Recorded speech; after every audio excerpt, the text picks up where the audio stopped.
बहुत पहले एक सहरा में जहां सूरज चमकता था, वहां कोको नाम का एक चालाक कौवा और कार्ल नामी एक शरीफ ऊंट रहता था। कार्ल बड़ा और मजबूत था, लेकिन कभी कभी गर्मी में बहुत थक जाता था। कोको छोटा और तेज था, हमेशा मसाइल को हल करने के लिए होशियार तरीके तलाश करता था।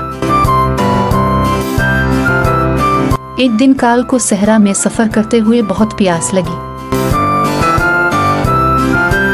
उसने मिट्टी का एक छोटा बर्तन देखा जिसके नीचे पानी था,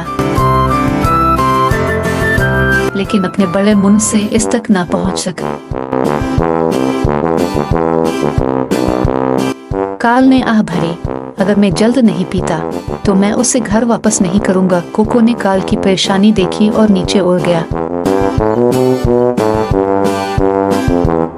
कोको ने अपने चमकदार परों को फड़फड़ाते हुए कहा, आप फिक्र ना करें कार्ल, मैं आपकी मदद करने का कोई रास्ता तलाश करूंगा। कोको को एक ख्याल आया। इसने जमीन से छोटी छोटी कंकरियां उठाकर बर्तन में डाल दी। धीरे धीरे पानी ऊपर की तरफ बढ़ गया। कार्ल ने हैरत से देखा जब कोको ने अथक मेहनत की। आखिरकार कार्ल ठंडा तरोताजा पानी पी सकता था। कार्ल ने शुक्र अदा किया और कहा, शुक्रिया कोको।